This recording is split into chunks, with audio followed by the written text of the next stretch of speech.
My phone just went to 9 o'clock. And my name is Laureen Kamalu. I am one of 3 elected county commissioners. Most people have no idea what that is. I love it. I get to do a lot of health and human services and criminal justice in my role. And I get to meet and know a lot of amazing people who are doing the great work in this community. And that would be all of you. So thank you so much for being here today. This is actually Davis County's 7th annual Community Resilience Symposium. Let's give it up that it's been lasting and making a very big difference. So there are over 800 people who have registered for both the in-person and the virtual. For those of you who are online, this room is almost full. Of course, the empty seats are in the front, as it always is. And then beyond 800 people who will be involved this morning together, it is our experience that hundreds and hundreds and hundreds more people watch it with the tape that's available. I will say this again, but I don't want to forget to say this, or I want to repeat this. And that is that the very first speaker, his part on the tape will only be available for 30 days. So share rapidly, and we'll mention that again. So first of all, she's never expecting it, but this would never happen without Marcy Clark. So I'm going to have her stand up and turn around, and she needs the biggest applause of all.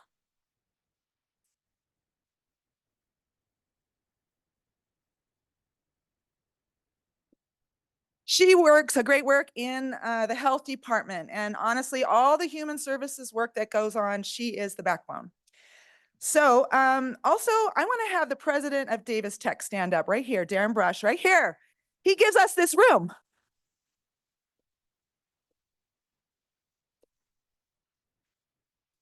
Also, our sheriff is here. Sheriff Sparks, please stand up.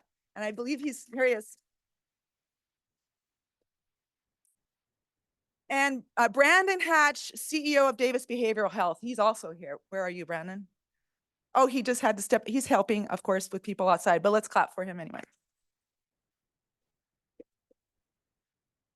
So these amazing individuals and several others are part of a human services cabinet.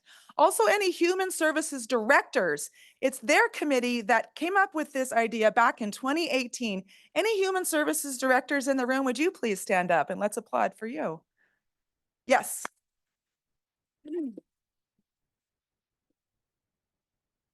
And there will be many others online. That's a bigger group. Okay, this year we have multiple sponsors, and let's go to that slide right here. These are the sponsors that contribute so this can be a free event. We are told that a lot of you who are professionals in social work go to conferences and other places, and you pay quite a bit of money to be able to get your continuing education credits. And so we think it's really remarkable that these sponsors make it possible for this event to be free. That's just remarkable. Yes, thank you. So I'm going to just name them: Intermountain Health, Holy Cross Hospital here in Davis, Healthy Choice Utah, Davis Technical College, as we've said, Davis Behavioral Health, and the Davis County Health Department. One more applause for them. Okay, there is a small planning committee. Anyone who would really love to be part of this small planning committee can join us. We meet monthly through every year. Believe it or not, we start right away after this event for next year. And I also want to please recognize these people. And they are, if they would stand, if you're here, please. We mentioned Brandon Hatch, Brett Lund, Chad Hunt. Chad's helping with the photos today too. Debbie Comstock, she's been outside helping. Dina Eckhart. Dina, thank you. You're here right in the room. Julie Pinchak, Mara Hammer. There you are, from PTA region, this whole region. I mentioned Marcy Clark. We won't make her standing in. And Megan Voorhees. Let's give it up for these folks.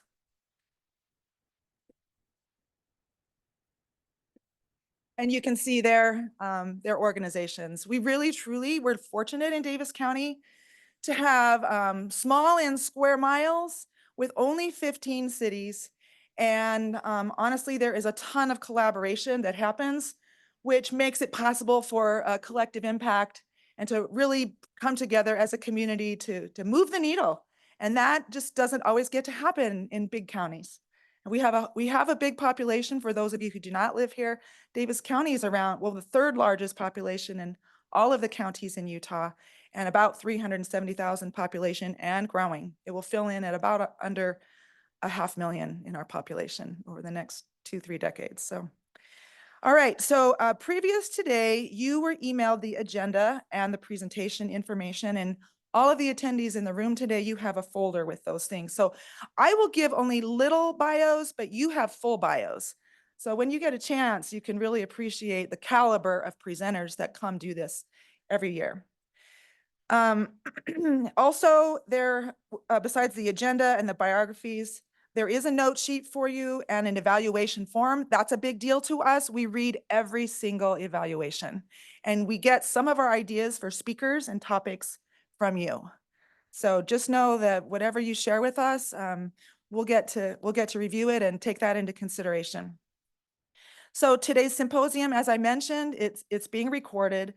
Once the recording is ready, all of you who have registered will receive an email to let you know how to access the recording. And once again, Dr. Perry's presentation will be available for just 30 days. There'll be a few pictures. I will be able to interact with the chat online. When there's enough time at the end of each presenter's share, then sometimes we have time for a few questions. So if you have a thought come and a question related to the presentation, we won't interrupt the presentations, but at the end, we'll take a few for whatever time that we have.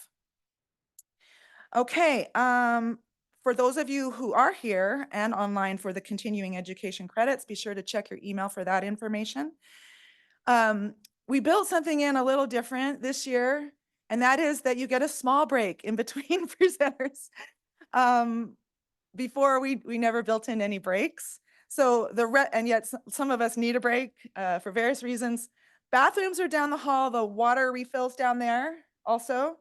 And now there's something pretty fun also that we've never done before.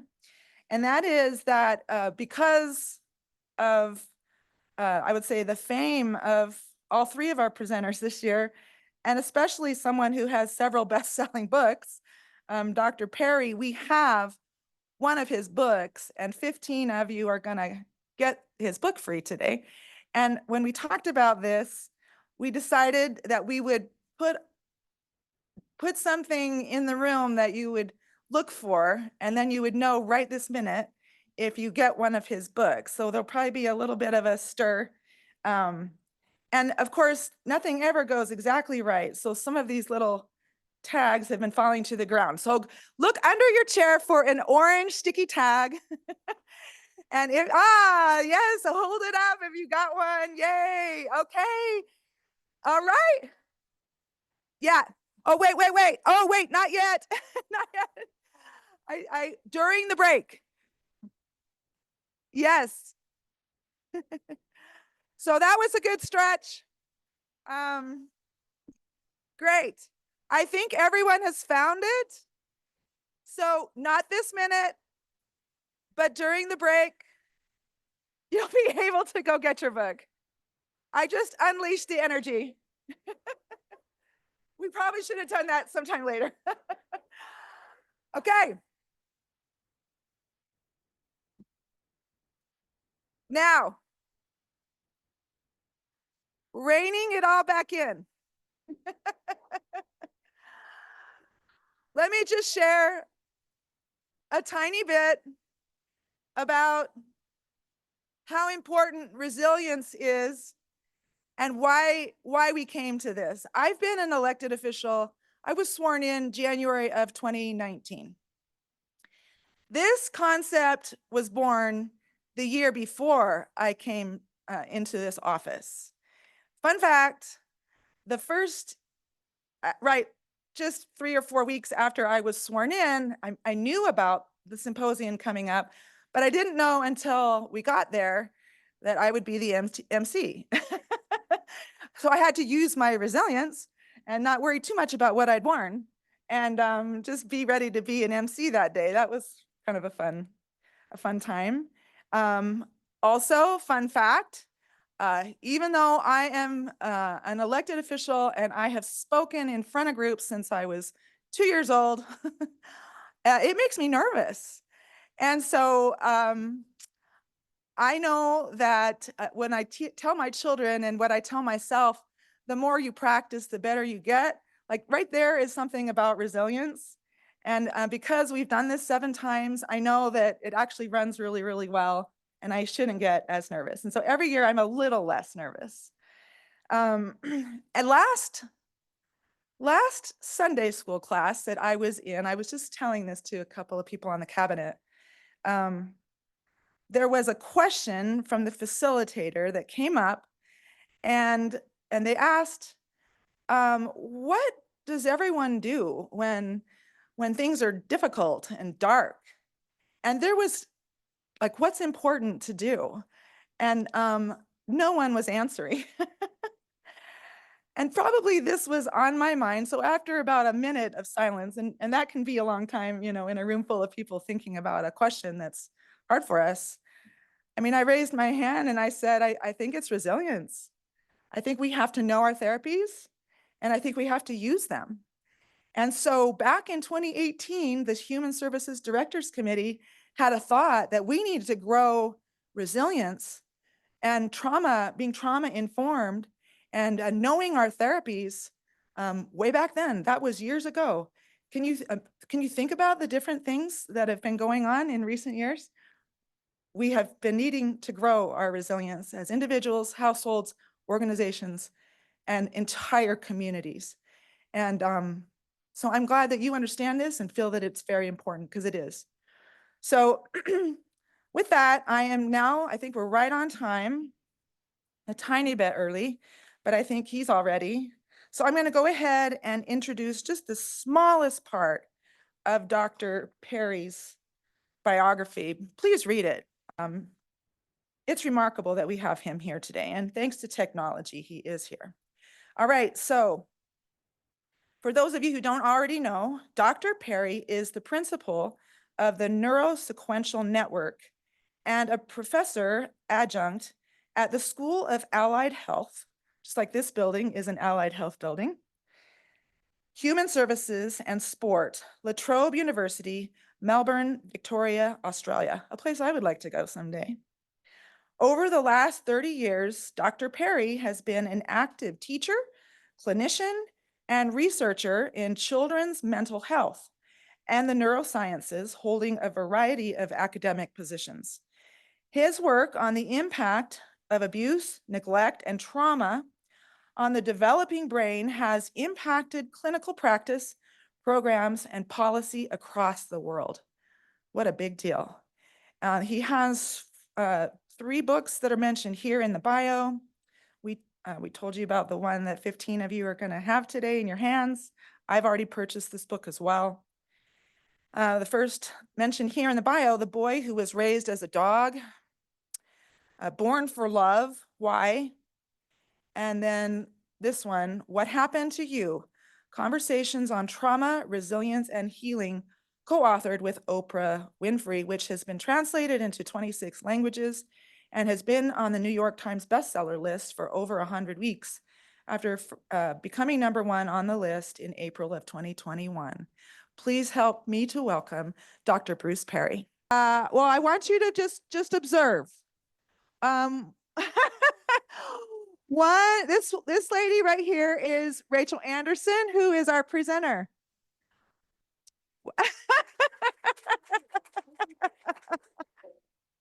Do you think there's a little bit of a resemblance going on? So yeah, and I don't think you are twins, just sisters, right? We have had twins who presented on body image resiliency before with their book. But these are sisters, the Anderson sisters, And Rebecca Anderson is the executive director of the Baniful Community Food Pantry. Will you give it up for Rebecca? And she's the one who said, well, if you're looking for presenters, I know someone who's really good. Thank you so much, Rebecca. You can sit now. And so I will introduce Rachel, and she has come from a different state to be able to present to us. So we had our first presenter from Australia, second presenter, Georgia? Yeah, she's in Atlanta. And we brought her out. She gave us a little bit of a deal. Thank you for that. Yes. So I'll just read a little bit of Rachel's bio, but again, you have it. So Rachel Anderson brings over 2 decades of dedicated service in the disability and human services field.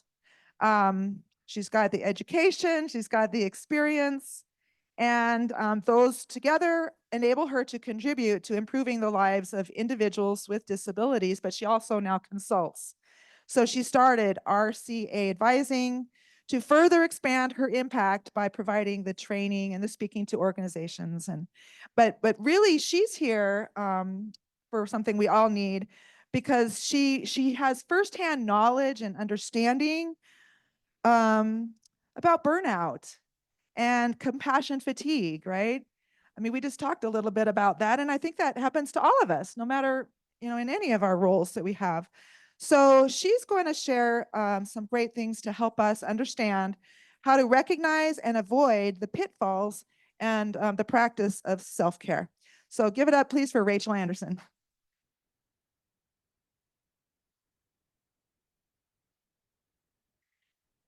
Okay, I gotta say, I was very nervous to go after Bruce.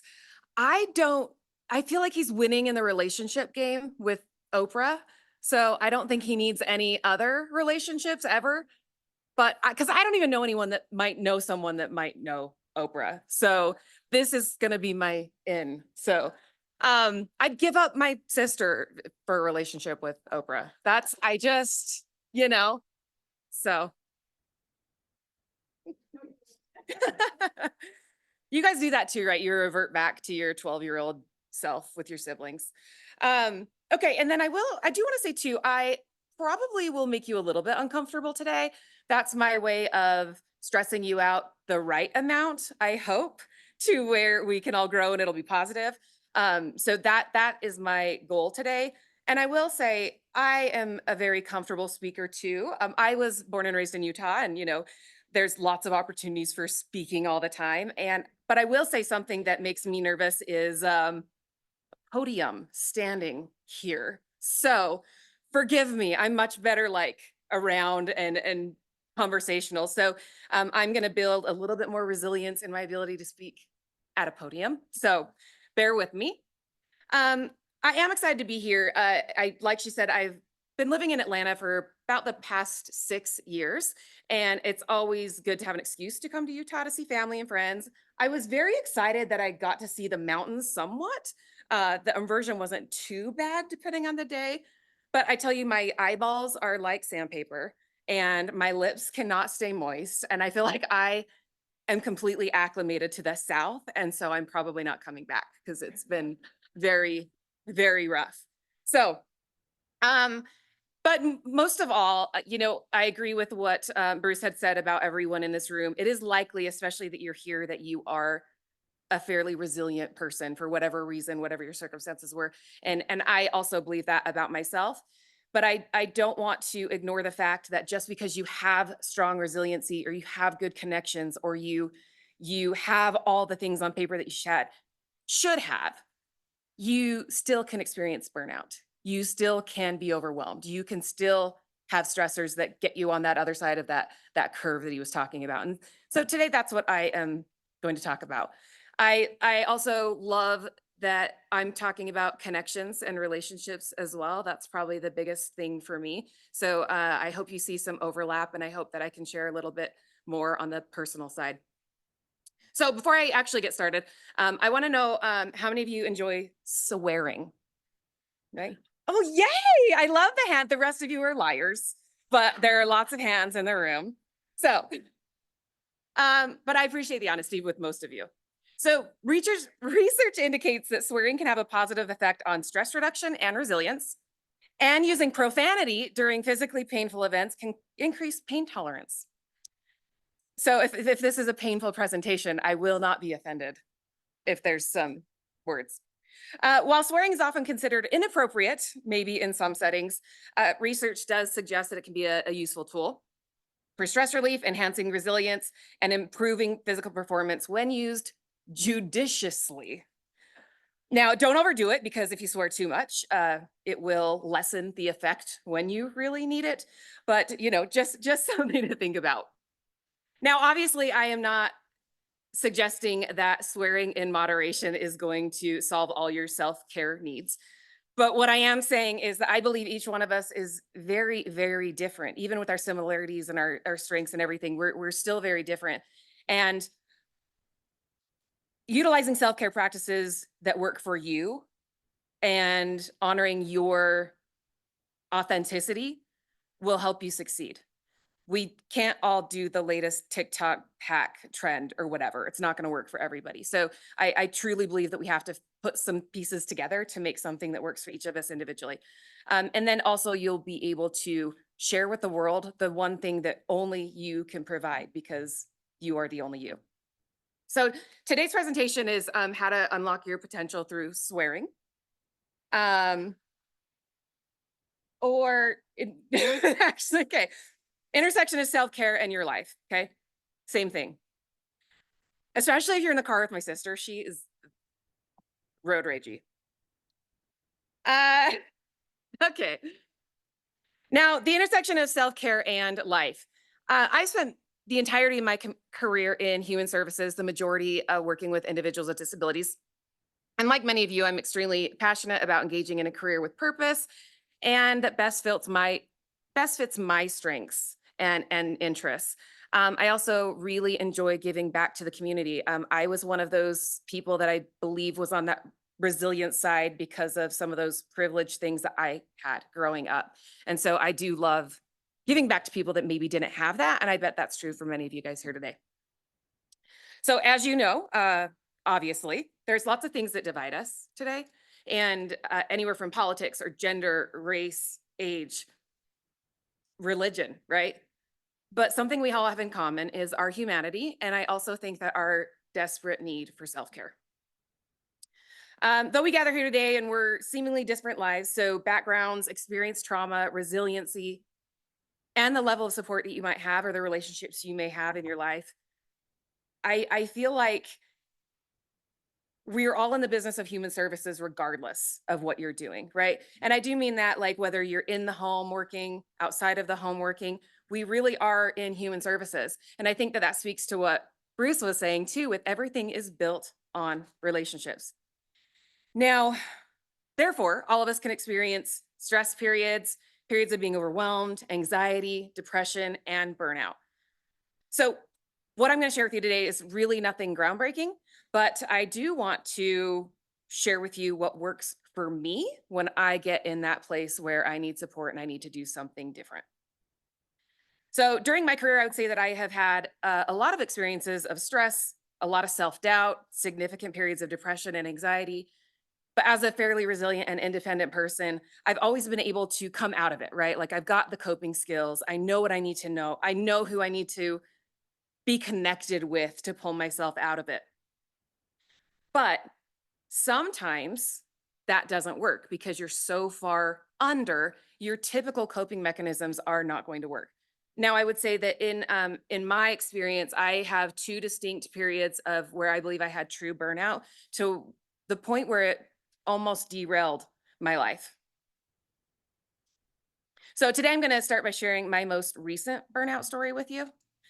And throughout my self-care journey, one of the things I've decided is that I'm going to start sharing more of my struggles. That is not who I am. I'm the first one to give you advice and tell you what you need to do because I know that it'll work. I don't talk about my struggles. So that's my part of being a little bit vulnerable today and having a little bit of stress because I'm sharing today. Okay. When I was in my 20s and really into my 30s, you have the ability to do all-nighters, give everything 100%. You get to play with your friends, but you also get to be a good worker. You get to earn money. You get to travel. You can handle a lot more. I also don't like sharing, and I don't like to admit that I still can't do those things because it is challenging to share when you're struggling. Me particularly, because I've never wanted to look weak. Now I'm trying to flip that it's not weak to talk about what you're going through. It's actually very strong, or that's what I'm telling myself today.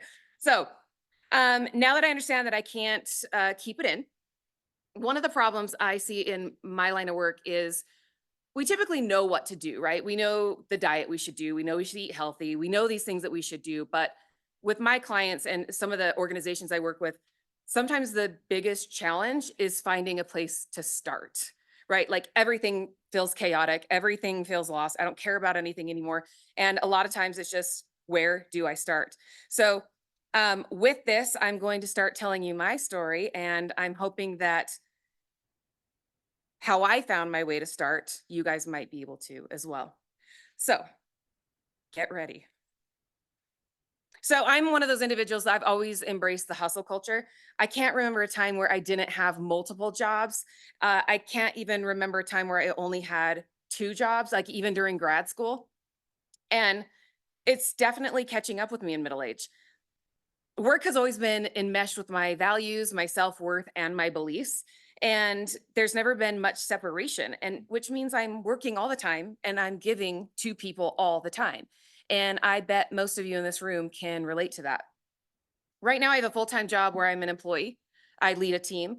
Plus, I have my consulting business. I have multiple contracts and I'm doing speaking events.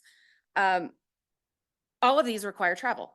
I love what I do. I love to travel, but I have been slowly creating this perfect storm. Oh, and recently I did buy a house that's a fixer-upper, and that felt like a really good idea during all of this. So, we make good choices as adults.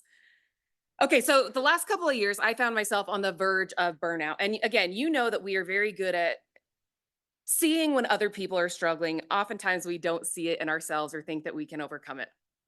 That is me. I thought I could still do it all. I work odd hours all day long, never sleep, not ask for help, and somehow come out on top. And that couldn't have been further from the truth. So last summer is when I started to crash. I realized that my passion was dying. I stopped caring about work.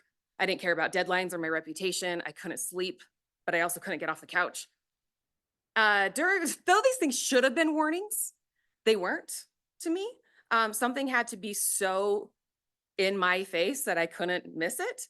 And I hope that that doesn't happen to you. But I think unfortunately sometimes us in our fields and what we give to, sometimes we don't see it soon enough. Now, I'm not talking about like weight gain and all that. Like, I don't like this stress belly that I have acquired as a part of all this, but it is much deeper than that. Uh, Before I start, I do want to make sure, is anyone eating right now? Because you may want to stop because it's not going to be great if you want to keep eating. So in Atlanta, I was at dinner with friends, and it was a really nice day in the summer. So we got to sit out on the porch and beautiful day out in Atlanta. One of the reasons we were meeting is because we were discussing a business partnership. We were in the process of building some software, and at the time we were talking about, okay, what are we going to do? What are the timelines? How much money and time and effort is this going to give us? And slowly throughout the night, I just started to get sweaty and cold and clammy, like out of nowhere. By the time our food came, I couldn't stomach taking a bite. And I tried to breathe it out because, that's all you have to do is breathe, and then, everything gets better. But by the time the uncontrollable projectile vomiting started, I was barely able to get up from my table. So not only were we in a gated porch area, we were the furthest from the door, and you had to go through the whole restaurant to get to the restroom. So, because I'm not a monster, covered my mouth, and I would rather suffocate on my own vomit than spray unknowing bystanders, that are just trying to enjoy their dinner. So, as I'm running through the restaurant, it's already happening. Spewing out my hands, down my shirt, running through a restaurant. It was Not fun, if you can imagine. Now, of course, when I get there, the women's restrooms being used. And so I found a linen basket in the hallway. I don't know if it was linens. I don't know if it was silverware. I don't know if it was lost and found. I don't know what it was, but someone found out what it was later after I left. So by that time, I'm like, oh, fine, I'll chance the men's room, which no one likes vomiting at public toilets, but especially gross men's rooms. Like, am I right? Like, gross. But lucky for me, I like didn't even make it to the toilet. It was like the wall, the sink, the paper towel holder, that awful. I was in there for a solid 20 minutes trying to recover. And then I had to get back through the restaurant to get to my friend to, leave. So that was not fun. The scary thing was that like I didn't know what was happening. I'm like, am I sick? What? Like that was really weird. That's never happened before. And so um at the time I wish I knew about swearing because that probably would have helped me at the time. But I really didn't know it was wrong. It was actually pretty scary. So by the time I got home, I slept it off and woke up and everything was fine. I thought immediately like I could pick up and move to another state. I'm never going to that restaurant again, but I just was like, oh, that was weird. So fast forward exactly 1 week, I was in a virtual meeting. And this virtual meeting, as it started, it was a meeting where a guy was hiring me to do some consulting work for their company. And 2 minutes into the meeting, I'm like, this feels weird. And I couldn't cancel. We already started. I needed the business. And so during that short 45-minute call, I had to run out 3 different times. Luckily, I was in the comfort of my own home, but it was, oh my gosh, someone's at my door. Do you mind? Excuse me. Or, oh my gosh, my dogs are freaking out. Can you give me a second?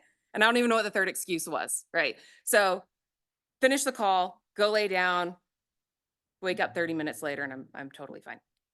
Fast forward to another week. Exactly. Now this time I'm downtown Atlanta. I'm in one of the government office buildings and we are doing a training. There was 30-ish people there.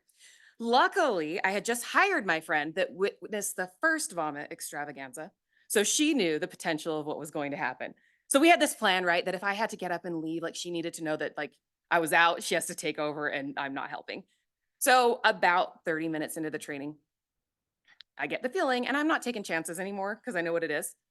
So I casually leave. Luckily, the bathrooms were closed on that floor. So I had to go down or up.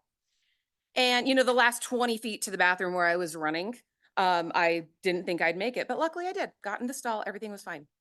Didn't get there fast enough to like lock it and close the door, right? So as I'm just swinging door, like it was awful. It was awful. Lots of dry heaves later, lots of barfing in the bushes later. I could have gone back to work. It was gone. It was totally fine. And I just didn't because I'm respectable and wasn't going to smell like vomit and go train people. So by this time, I would say that the third time was not the charm for me. And I was actually kind of like freaked out that something was really wrong. So I went to the emergency department. And for me, that's not something you do. Like, unless you are dying or your arm was cut off, like you just don't go to the doctor. So that was a really hard decision to make, especially since I felt fine and I needed them to check me out for nothing. And I was sure they were going to tell me that something was wrong. There was something I could fix, there was something I could treat. However, after waiting and getting all my test results, I was as healthy as could be. So naturally, the PA I was seeing was like, how's your stress? How are things? Are you good? And as he's asking me the questions, all of these things that had been happening to me for the last year or two just start flooding back. Now, I it's really hard because then I'm like, is it perimenopause? I mean, I can't be the only person that can't go anywhere without a fan, right? Or is it hormones? Is it something else? I mean, like it's something else. I'm okay. But we both talked through it and he explained that, people experience panic attacks and anxiety attacks very differently. And he thinks luckily my reaction is to, you know, vomit. So it's very clear that I was already past my burnout at that point in time. And I definitely needed to make some changes, especially because the only three commonalities between all these things was adding more work to my already full plate. So as you can tell, I haven't experienced any sudden onset projectile vomiting here during this presentation. So I am doing better. I have a strong support system around me. My mother-in-law is here today, my best friend, my sister. I have those people that I need at my core, right? So I feel like I have that. But I knew I needed more. So I started working with doctors to make sure my anxiety and all of my other stressors were in check. I need to get everything back to a manageable state. And what I realized and was really extremely hard to reconcile for myself is that the things that I have valued and have always defined me are also the things that were slowly killing me. I also think that for far too long, I always attributed these, quirks to I'm a type A, I'm an 8, I'm a Capricorn, I have a red personality, right? So in other words, I'm stubborn, I'm a control freak, and I won't accept anything less than perfect. So I always thought that that's just who I was. But it turns out that I've always had a lot of anxiety, and I just never really put two and two together. Um, as I've been going through this journey, I realized that a lot of things from my childhood that I thought were normal or weird things that I did or just things that happened to me, they were actually anxiety and stress induced. And I had a lot to learn about my history before I could figure out what I needed to get over this long term hump that I was experiencing. Example, when I was a junior in high school, I got braces, and we've always been obsessed with teeth in our family. Like it's a competition of who has the best teeth. And when I got my braces off, I have worn my retainer almost every single night since then. So over 20 years, because nothing's happening, right? When you're in college, there's times you don't sleep at your house. There's times where you don't have access to the things you need because of some of your choices. And every time this happened, I would have horrible nightmares. My gap came back, my teeth were falling out, or something horrible was happening to my teeth. And at the time, we would laugh. It was ridiculous. And did you have a nightmare? Are your teeth okay? And now I'm like, "Oh my gosh, no, I've always had really vivid dreams and nightmares, and now I'm realizing that a lot of them are anxiety-induced nightmares." So fast forward to the last couple of years, I'm starting to think like, "What's going on?" And as I said, I travel a lot for work, and every time I was away, I was having these really awful nightmares about my dogs. Now, I've got 3 little dogs, each of them are under 10 pounds, really helpless, you have to do everything for them. Every time I would leave town, I would have these nightmares that they were killed. They fell down a hole and I couldn't get to them. They were drowning in a pool and I couldn't help them, or something else horrific happened to them and it was always my fault because I wasn't doing good enough. And it happened for almost a year and a half in a row, and I don't know why I didn't think about it, but it was just like, "Oh, I don't like that." But it was really awful. So now I'm realizing that I'm learning how things manifest for me that I've never really worked through, and I'm changing my entire view on self-care to be something more sustainable for me because what I had been doing was not sustainable. So as I've been on this journey, with the reconciling that the good and the bad both can be true at the same time. So positive effects, I am a high achiever, I'm a high performer. I typically get accolades for my work. I'm proactive, I'm social, I'm an extrovert. I am typically a leader. I'm also very self-aware. And typically I appear very calm and self-regulated, I'm hardworking, I meet deadlines, and I'm very organized and prepared. The negative aspects though, fear of anxiety or fear of failure, constant worry, paralyzing perfectionism, being too self aware and more self critical, suffering relationships, endless racing thoughts, exhaustion and fatigue with no sleep, afraid to disappoint others. I'm an overthinker, I'm a catastrophizer, and I tend to avoid getting things done and procrastinate till the very last minute. So that's something I think that sometimes is hard for us to reconcile, that things can be true all at the same time. And it is how we channel them or what we do about them to make it better. NYU social work professor Wenju Han found that our work is now making us sick and poor. Work is supposed to allow us to accumulate resources, but for a lot of people, their work doesn't allow them to do that. They actually become more and more miserable over time. The participants in Dr. Han's study who sacrificed sleep suffered from depression and poor health. This was because the work culture expected them long hours or they might get penalized. They've embraced the hustle culture and never stop working. And there's a lot of people out there that do not have a choice. They have to have multiple jobs to make ends meet. She says that when our work becomes a daily stressor, these are the kind of health consequences you may expect to see 30 years down the road, which was extremely terrifying to me. Now, culturally, it seems like we're constantly setting ourselves up for failure, right? We take on more than we can handle. We don't ask for help. We don't share our struggles enough. We think we're alone. And largely what we see or project online is perfection, right? And at the same time, we never feel like we're good enough or we're never doing enough. I would say, because I'm from here, we have a lot of opportunities for relationships. There's a lot of things that are really good. But I also think that we often in our culture think that we have to be everything all the time and be perfect while we're doing it.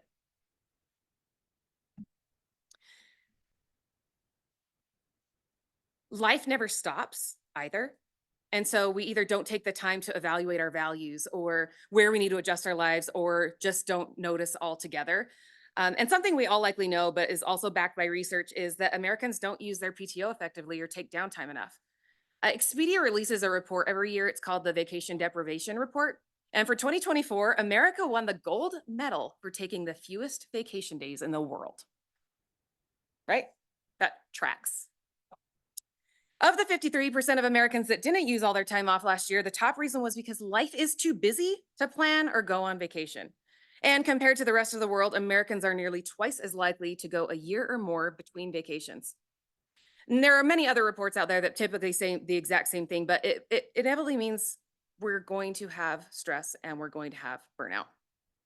And then the fact that so many people out there don't even have PTO as an option. I mean, that's a whole nother discussion all on itself.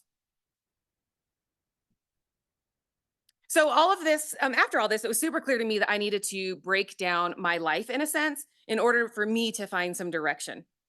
What typically works for me wasn't working anymore. At work, I typically just refer to this as discovery or discovery sessions. So I kind of did one on myself. Now, life is all about transition. Change is inevitable, even when we don't want it to be. Life is also about connection, just like Bruce was talking about.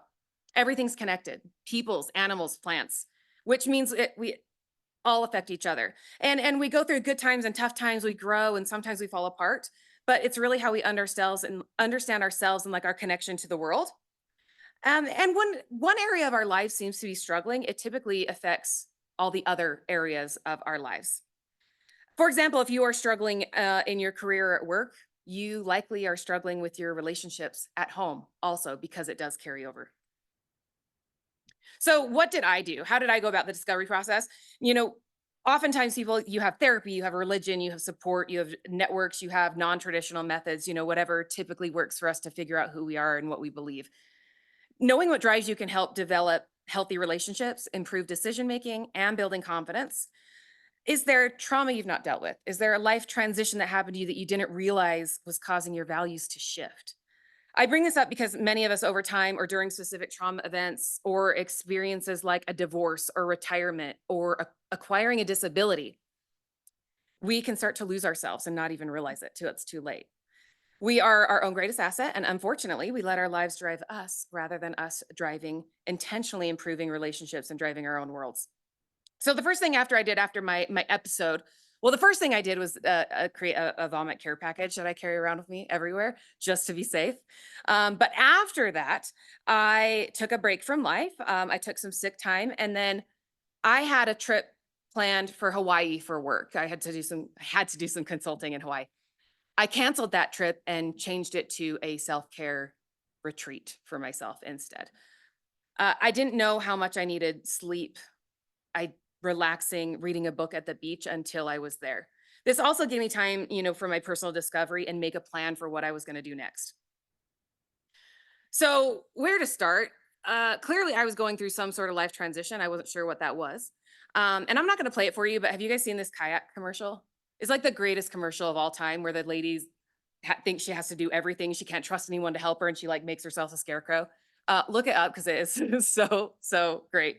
But now I realized that there's a lot of irony in what I'm about to say, but I decided I needed to use the skills and knowledge I had from what I learned at work to actually help me get through this situation. So, I had to use work to fix my life, which was the thing that was killing me, right? Work was the problem.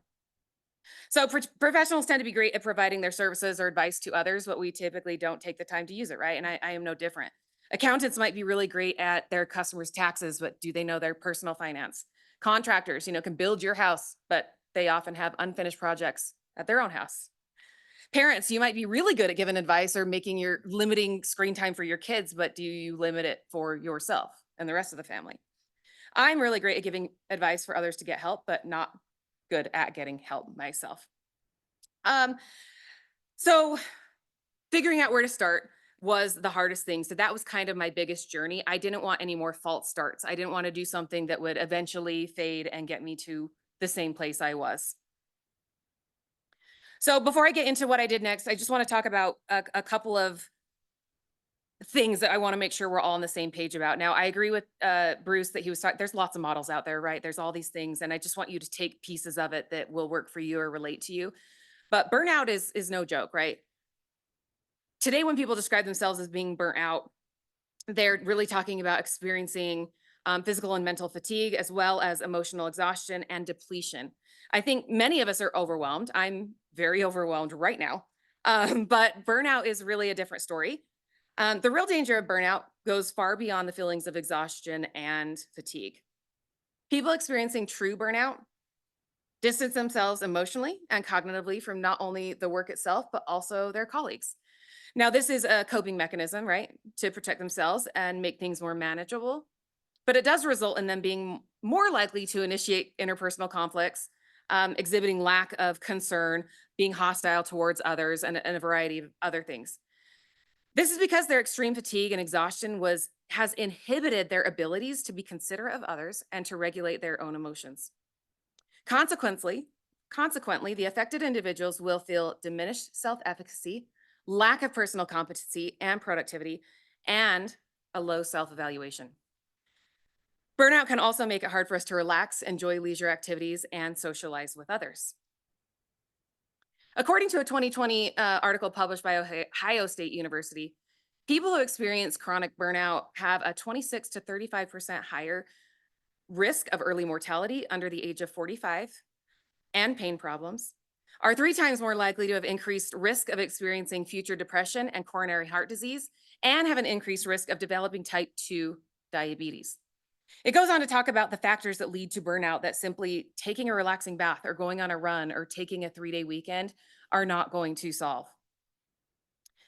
These factors are characterized by the lack of role clarity, the lack of emotional and resource support from others, the lack of intrinsically motivating elements like competence or impact or meaning. You feel disconnected from the work itself. And all this coupled with a large work demand. And I will tell you, for me, every single one of these things was absolutely true. Now, though these symptoms may feel all the same, there are a lot of widely recognized distinctions that can help you recognize if you are burnt out or are you simply stressed in order to help guide you into what you need to do to solve it. On this table, I've got the different aspects that we're going to look at, and there's the duration, intensity, recovery, impact, and feelings. Now, for burnout, when you are truly someone that is burnt out, the duration is long term. The intensity is deep and chronic exhaustion. Recovery requires significant change or support, and that typically is going to have to get a professional involved, right? Someone with a skill set that can help you work through something pretty significant. Impact affects overall life functioning, and feelings, it's detachment and hopelessness. When we're talking about being stressed or overwhelmed, these are typically short term. There's temporary strain, whether that's 3 months, 6 months, 1 week. Recovery, it improves with rest or reduced stress. So that's where our general self care practices of taking a break or having dinner without phones or taking that bath or drinking an entire bottle of wine, whatever you do, that's where those things can come into play to relieve some of that stress. The impact is it affects momentary productivity, and it can lead to feelings of frustration and irritation, but you're not typically detached or hopeless from your life. Now, as leaders, colleagues, partners, and friends, we have to look out for each other because it is very hard for us to recognize this in ourselves. And it's our responsibility to take care of each other and recognize those and foster those relationships like we talked about this morning. Now, one of my sisters, I won't tell you which one, recently had an experience where she knew she was maxed out stress wise. But like many of us, she kept faking it, doing all the things, taking it all on, and pretending like she was managing it well. One day at work, one of her employees said something to her, which she gave a very emotionless response to. And the employee stopped and stared at her for a while and finally said, "What's wrong with you? You used to be funny. You're not funny anymore. You haven't been funny in a long time." She was starting to show these signs of burnout. She was detached, she was losing her passion, and she was unable to keep up with the large work demand. And these aspects crossed over from her work into her relationships, her family, recreation, leisure, and everything. Often it takes someone that cares about us and looking in our lives to show us something that we can't see. Something else that we often deal with is compassion fatigue and micro decision exhaustion, otherwise known as decision fatigue. So these all have different elements to them, but they can typically result in the same feelings, right? And the same need and the same, depending on how soon you recognize something, depends on the route you need to take to fix it and what level of support you're going to need. So, because of the trajectory of our lives, it's likely that most of us will experience compassion fatigue. It's emotional and physically exhaustion, it's decreased empathy and a reduced ability to feel compassion toward others, particularly those who are suffering or in need of help. It typically occurs as a result of prolonged exposure to suffering and trauma of others.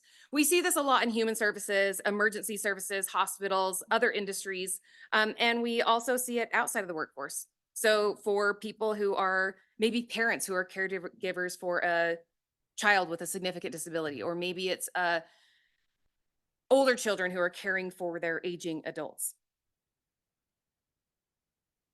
Compassion fatigue can have profound effects on both professional and personal well being, impacting job performance, job satisfaction, and overall quality of life. It can also strain interpersonal relationships and lead to feelings of guilt or inadequacy for not being able to provide sufficient support or care to those who are in need. Does this sound familiar to anyone?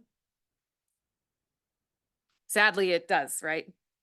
Self care is crucial when it comes to compassion fatigue. And again, most of us don't recognize it or admit it because of how it might be perceived.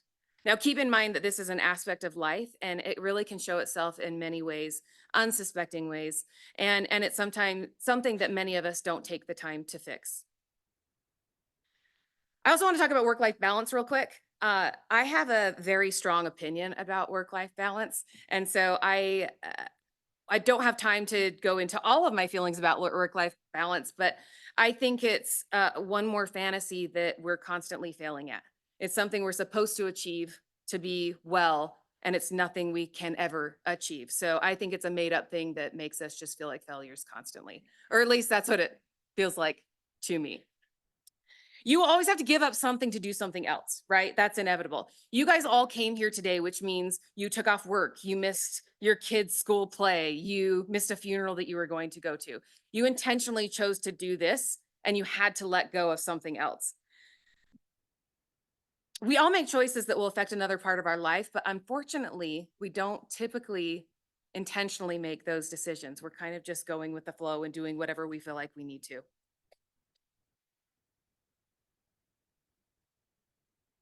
So, like I said, I don't think that this is something we can do, and I think we need to stop it. And feel free to keep using it if you want to, but I have removed this term from my vocabulary. Work is a part of our lives. Work life balance, they're not the same thing. We are have our lives, work is a piece of it. And we've created this culture where we have to do all the things. We have to be the person to everyone, and we're never going to be able to find that balance. Even in your relationships with your partner or your spouse, things are never fully balanced. It's never 50-50. There's always one that's taking over for something else to make it work. And it's the same when it comes to things like work-life balance.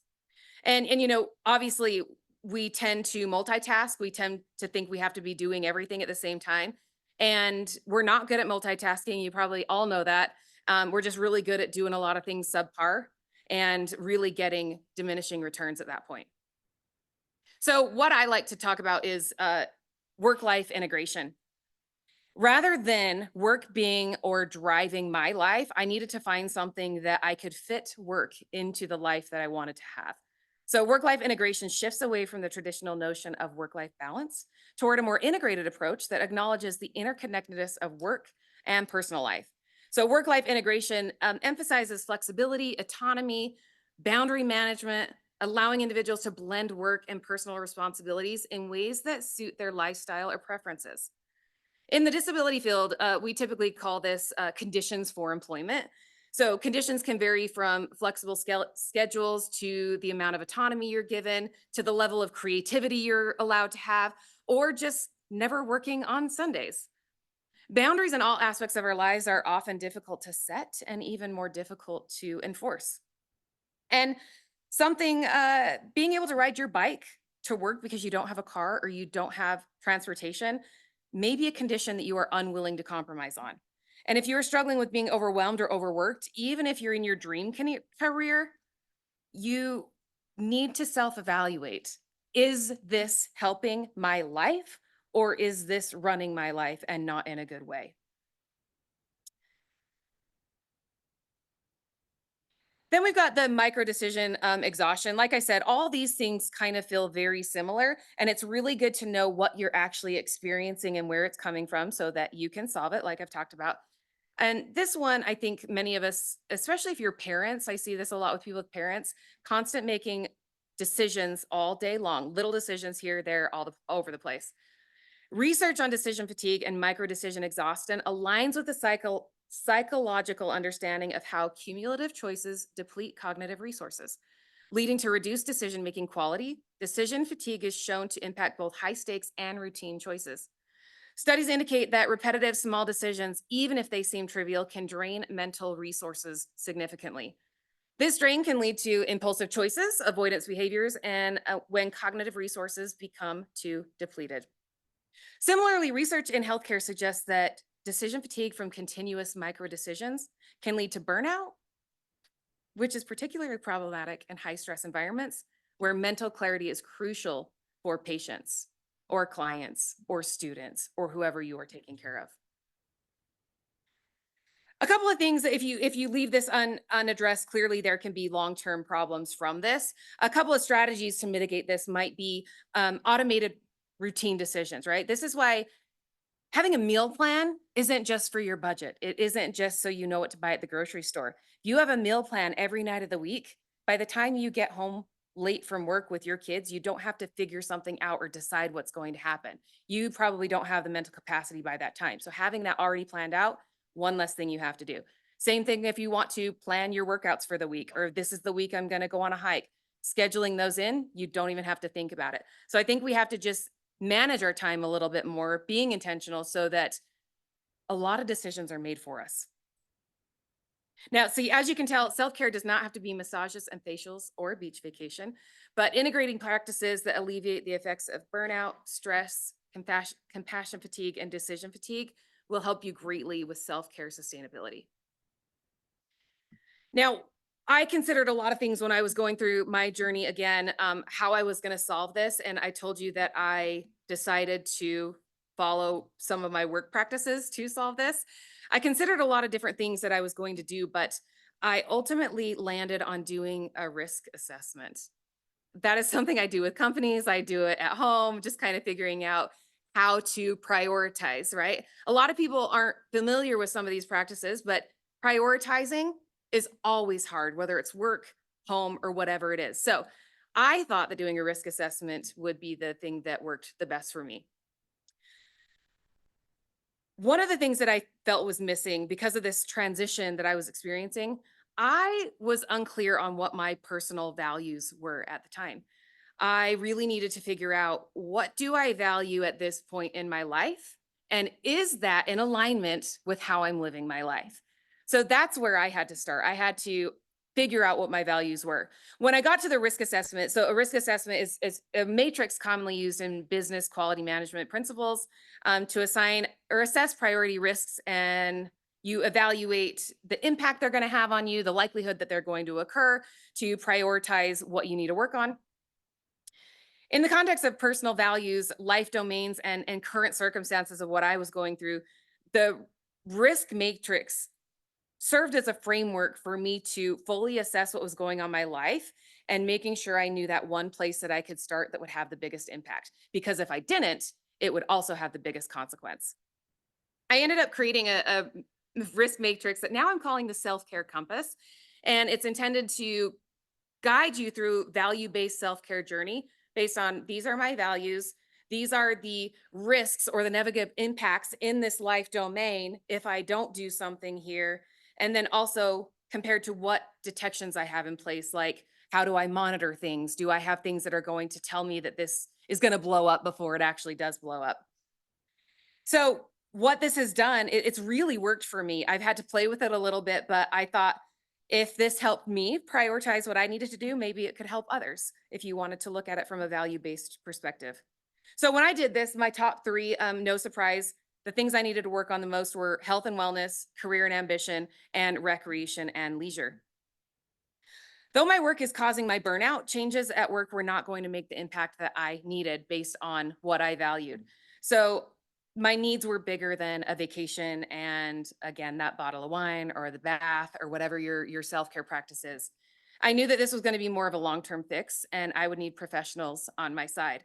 So moving away from my extremist personality and rather than trying to do it all and get caught up in all the things I couldn't do, I started simply with calling doctors. I've been in Atlanta for 6 years, and the only doctor I've seen is my dentist every 6 months because not gonna miss it. I had not established care anywhere else, so I went through the list. And by the way, the older you get, the more things you have to do. There's more screens and there's things and they make you feel much older because you have all these other things on the list. So that's where I started. I think intentionally, or I think originally I thought they're still gonna find something that I'm gonna be able to fix. Like this is all just a thing, but they're gonna find something and not yet. So clearly some things are going on up here. So that's where I started. And I knew that this would have a ripple effect into other areas of my life. Something else I also gave myself is no meetings on Monday. And the initial reason for this was it was too hard in my work to find time with the doctor to have an appointment. So having Mondays off, I knew that I could schedule an appointment. I didn't have to have all that decision making. It was the day I knew that was going to be available and open. That has affected my career significantly. I get to relax on Mondays. I get to set up my time. I get to finish things from the week before. I'm not in meetings to meetings to meetings where you're just adding to your plate and not having time to do anything. So, again, I think focusing on one thing at a time not only helps us compartmentalize so that we can actually see success, but it also is naturally going to ripple effect into everything else. But you're not focusing and trying to fix every aspect of your life at once because that is how I crashed. So my focus has shifted. I've been on this journey for a while, and now when I take my little assessment, rec and leisure is my top one that I need to work on. Career is still underneath there, and I will tell you, with everything that's going on federally, like many of you, a lot of the work I do is federally funded. So I might not have a job tomorrow. I'm trying not to worry and spiral about that thing. And I'm still just focusing on continuing maintaining my health. And I am finding areas to get involved in the community, have fun. So whatever, what all the things that we do, so that I am finding my happiness. Tomorrow, I might have to reassess if things go bad, because then that risk goes way up if my job goes away because of funding. So in summary, I'm just about at time. I began by sharing something that we all have in common is our humanity and our desperate need for self-care. Now, humans are not equipped to give everything to others when their own human capital is suffering. I'm hoping that identifying, understanding, and fostering my values will help me be my authentic self and thrive in a way that I never have before. And so to wrap up, I want to give you 3 pieces of unsolicited advice. Be intentional. Whether it's your life or your career, weigh your choices. Be present in the thing that you chose to do so that you can be present in other areas when you're there. Intentionally integrate things into your life. Don't let other factors make choices for you. Be curious. Always, always, always keep learning and growing, whether it's about yourself, your retirement options, a hobby that you can do. Do not become stagnant because that's where you will start get some of those diminishing returns and those feelings of detachment and things there as well. So always stay curious. And most importantly, be you. In the work I do in the disability field, all services, all decisions, and all goals must be consistent with the individual's unique strengths, abilities, interests, and informed choice. You cannot truly know yourself or give maximum effort in any area of your life without putting yourself first, which is also known as self care. So, thank you for being here. I hope that hearing my story will help you guys recognize some of these things. There's a lot more out there. There's a lot of conversations. I know you've probably had your own personal experiences, and thank you for letting me share it with you. Like I said, it's a skill I'm trying to work on so that I can try to help others and not act like I've got everything together either. Last thing, I could not leave without saying, because this is who I am and everything I believe in, please consider intentionally hiring individuals with disabilities. They are passionate, they're skilled, and they are dedicated.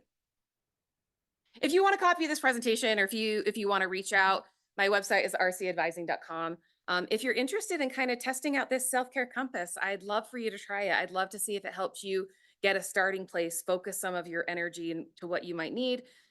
Also, starting to live a life based on your values and not the values everyone else thinks that you should have. So it's been an honor being here this morning. I know I'm like a minute over, so I really apologize for that.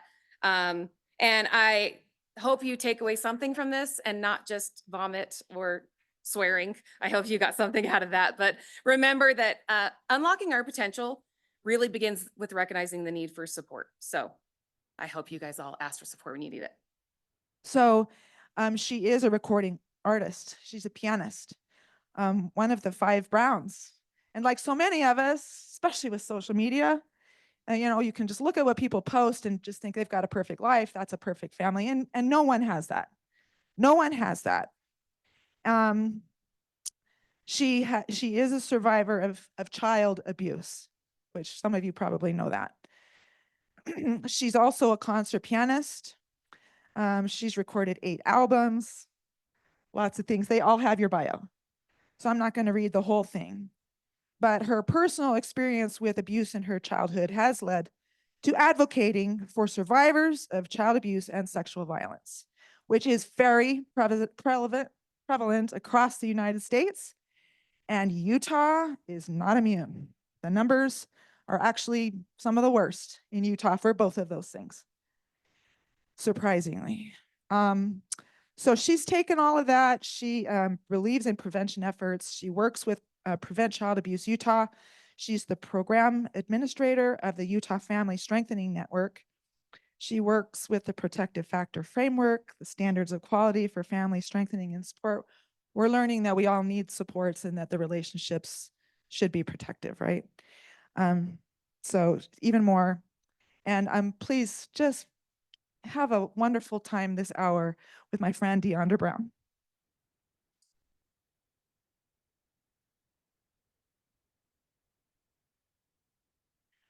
Oh, it's so nice to be here. I was having nightmares all night that you were like sitting here and I was stuck on an airplane somewhere. So I'm glad that everything worked out so that I could be here. Sometimes you have those days where you're like, oh my gosh, everything seems stacked against you. But whatever, I made it here.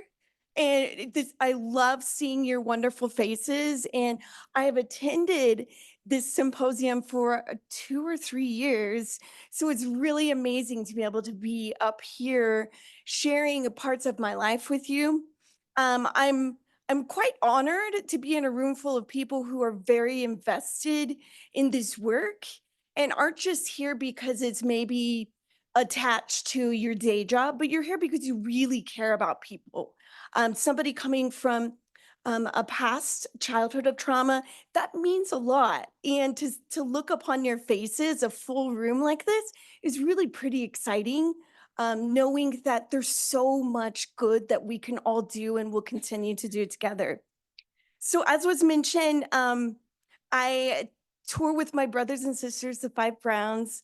It's an amazing merging of my life to still be in concert mode, having played concerts last night, and to now be up here sharing, in a lot of ways, more important things, but are also merged with my love of the arts. So I get to really share with you both my passions, art and music, and the unity that people can feel through that, and also at the same time sharing parts of my life.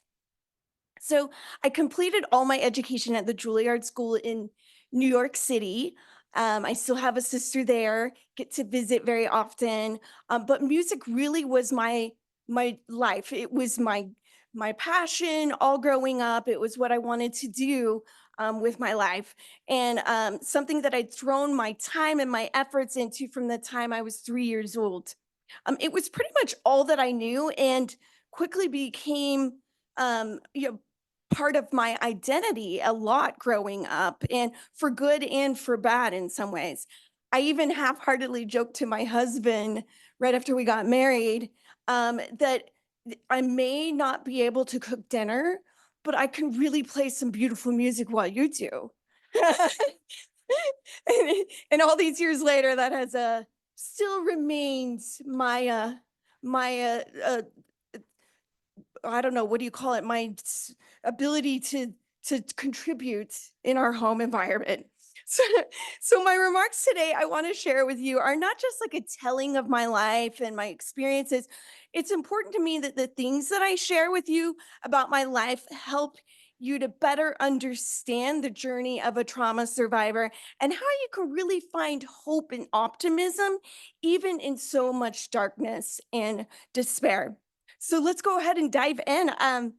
Several years ago now, we had a film documentarian from New York City reach out to my siblings and me. And he said, I have this concept that I would love to do a documentary on your lives. Not just a typical tell-all type documentary where we're sharing, the dark parts of our lives, but have it interwoven with music as we were creating an album. So I'll show you little clips of this documentary along the way. And it has been an amazing experience over the time that my siblings and I have been performing together. Um, we, right before COVID hit, Utah Valley University presented us with some honorary doctorates. I have to say, I never like got my doctorate, but one of that photo along the bottom is one of my proudest photos because I was like, technically, I could be Dr. Brown if you really wanted. And all of our amazing experiences that we've been able to travel the world and see places like Moscow, Russia. I don't know that we'll ever be back there. But all these wonderful experiences and to be able to travel with my brothers and sisters who I really care for and respect so much. So we've been performing together since 2004 officially. So we started out a lot younger than we are now.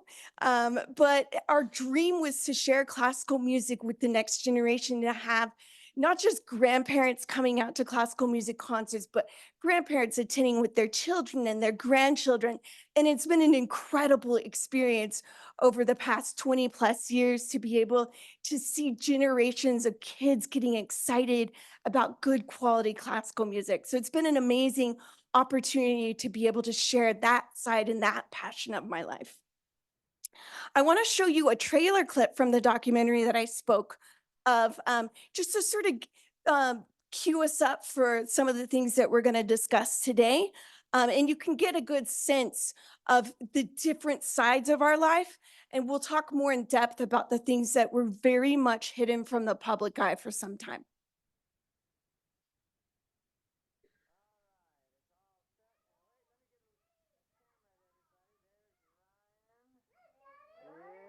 And there's Melody. Hi, Get Mel. the sound going. There's Gregory. Hi, Gregory. You can start over if you want. I'm always glad when there's a tech person because it's not me up here like trying to act like I know what I'm doing. All right, it's all set. And wait, let me get a camera at everybody. There's Ryan. Yes, and there's Melody. Hi, Mel. There's Gregory. Hi, Gregory. Deandra. And there's Desi. And there's Mommy Brown and Daddy Brown. You see him in the window right there?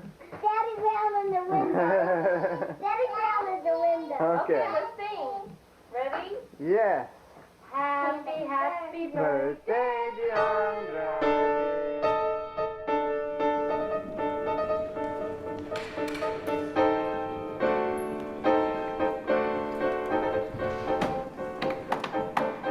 You literally have been playing the piano since before you can remember. Before I can remember, yeah. Ladies and gentlemen, the 5 rounds.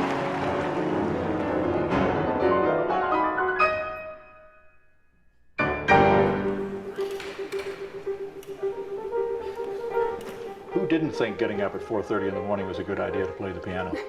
Melody, just It was our mother's goal at the beginning, but then it became our goal.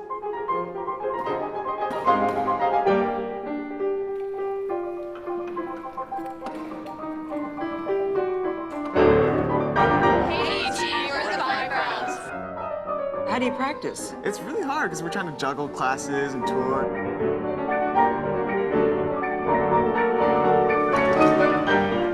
We just want to remain who we are as people, as optimistic and as happy as we are now.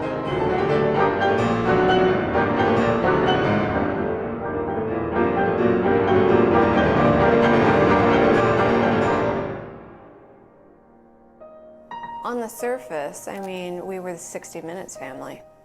In the back of my mind, I thought, man, if they only knew.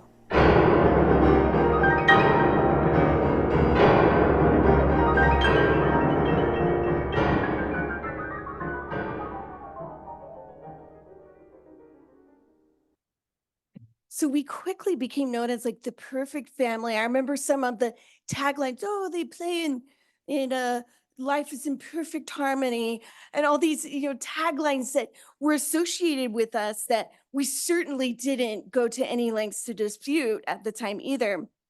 Sometimes we had those real life aspects of a healthy and a happy family, especially when it came to our sibling relationships.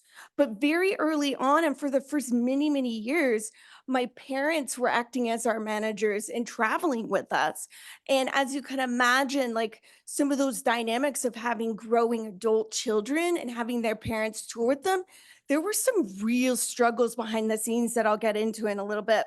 So the age spread between my siblings and myself is only 5.5 years and no multiples. So we're all very, very close in age. And I'm the second out of the five of us. And my oldest sister, Desiree, we're only just over a year apart.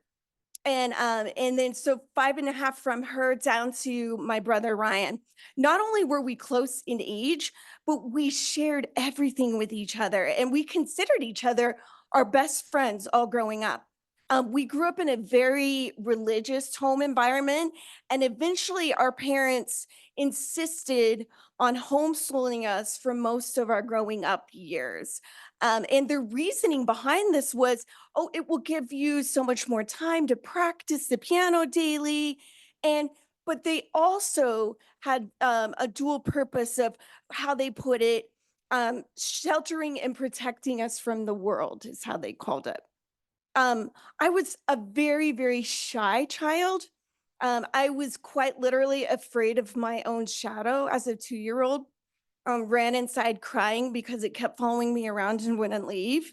Um, so the thought of speaking in front of people like yourselves today would have been like my worst nightmare growing up. I was very, very shy and secluded in a lot of ways.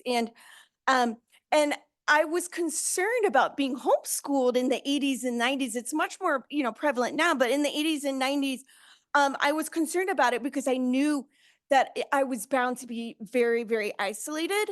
And I was concerned about my ability to interact with others. And I at some point tried to voice those concerns to my parents, but I never really felt confident and like that I had a voice to be able to do so. And I knew that they wouldn't approve. The one time I did try to ask about returning to public school, they said something along the lines of, well, the decision is yours, but just so you know, the rest of your siblings are going to have a lot more time to practice, so they'll get way further advanced in their musical abilities than you. And by the way, they'll be spending more time together and you'll be at school. So their relationships are going to grow tighter and you would just miss out on that. But it is really your decision. And I was, so obviously the good kid that I was, not wanting to disappoint them, I never asked again at that point, even though I secretly wished pretty much every day to go back to public school until I left for college at Juilliard. I made sure to graduate early at the age of 17 so that my sister Desiree and I could go off to Juilliard together. We fought incessantly growing up and even as adults, but we still have this very, very tight relationship. She is super messy, you guys, and sharing a room with her was just disastrous some days.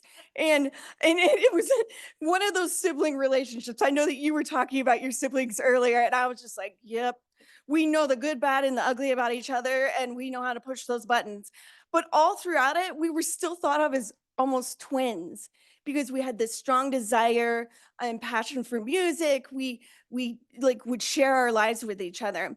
So my sister and I finally decided, okay, it's time. We're going to go off to school to college at Juilliard, and we felt like it was a really important step for us to really start to kind of figure out who we were, what we wanted to do with our lives.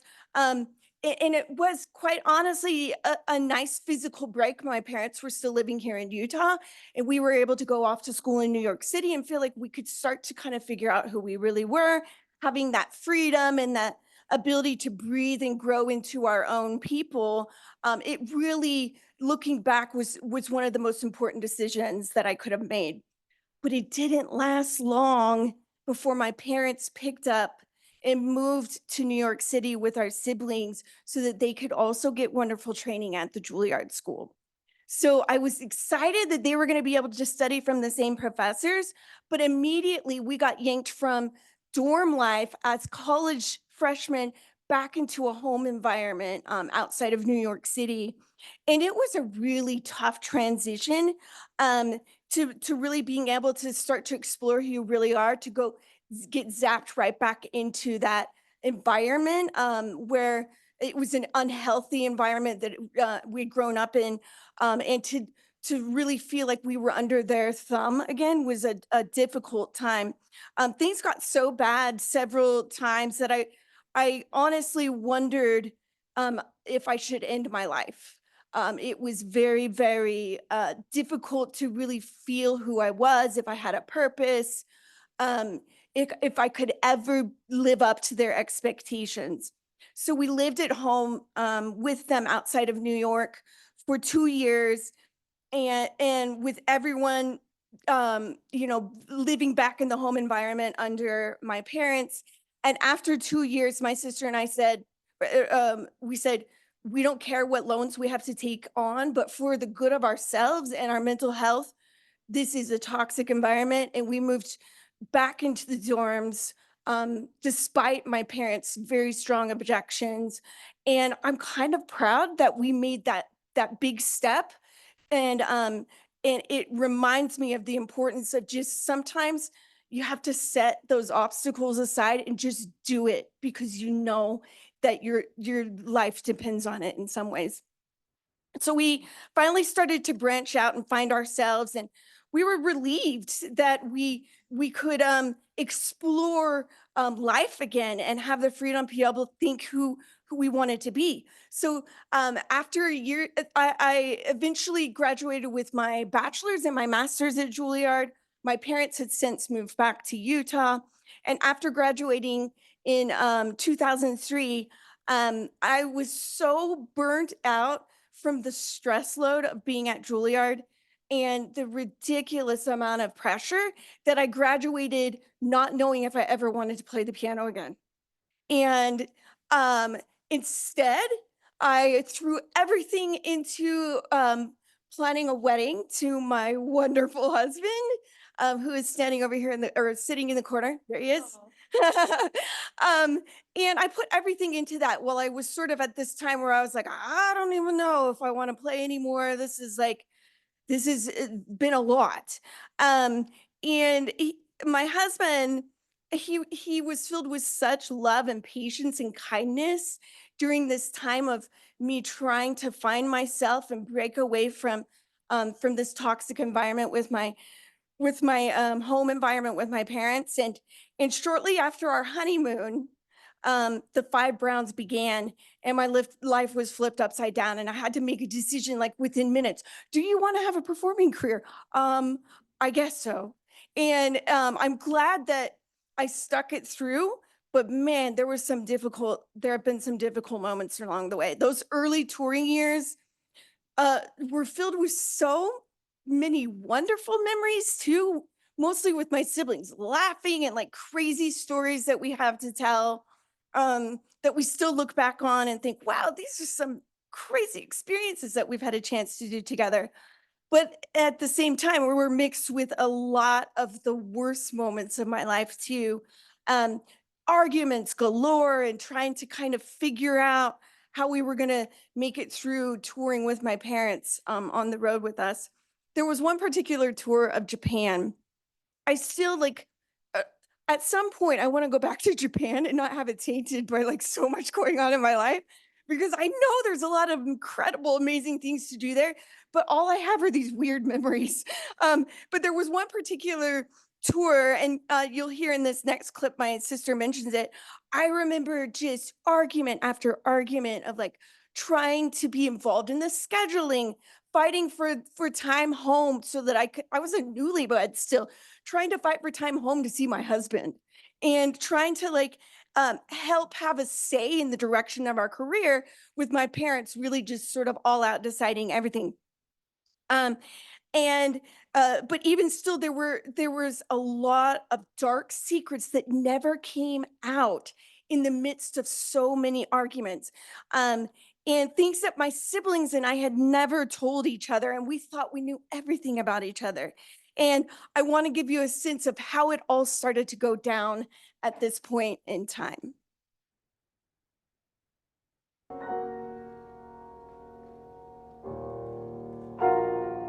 The 3 of us sisters had shared a room all growing up together and thought that we knew everything about each other pretty much.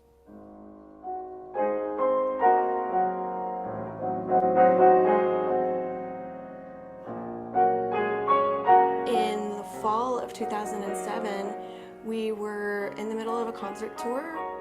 This was a few weeks after Japan. For some reason, Deandra and I were sharing a room. I had just kind of been piecing things together in my mind. And I just asked her into the darkness, as straight up, if Dad had abused her. And it was the worst moment of my life to hear the answer.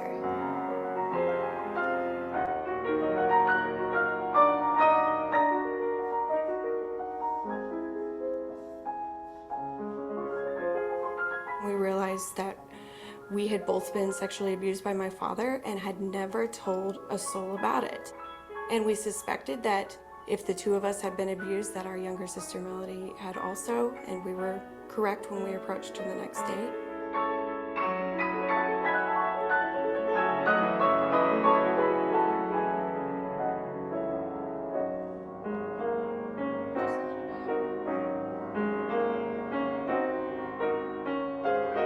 When they first approached me, there was no sense of relief. It was completely a sense of dread.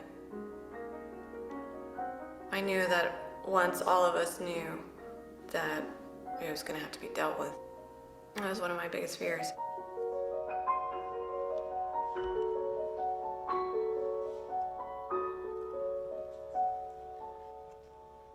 There were thousands of instances of abuse.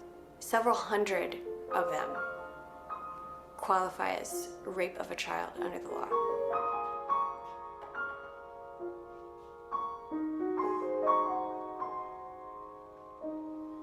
It started when I was 11, and it ended, I think I must have been 16 when I finally, the abuse was kind of tapering off for me, because I know he had easier access to Deandra. Sorry, I just wanted to get through this part. All right. Oh yeah, sometimes you do it. That's the worst. It's like, Can I set that tempo change one more time, just those like couple measures? yeah, sure.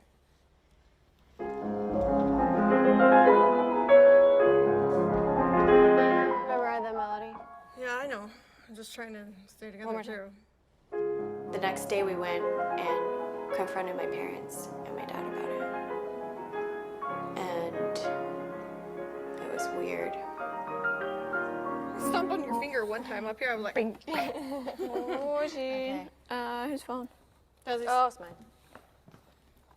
I'll do mine really fast. What time is it? It's probably close. What time? Yeah, What we time? got What 15 time? minutes. What time? 15 minutes. What? 15 minutes? Oh, okay, so I only get like 2 minutes.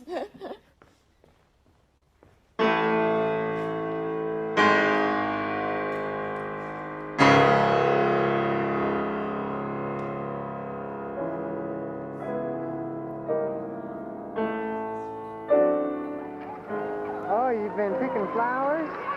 Wow, there goes Melody. Yep, she doesn't go in the street. She knows she has to turn around.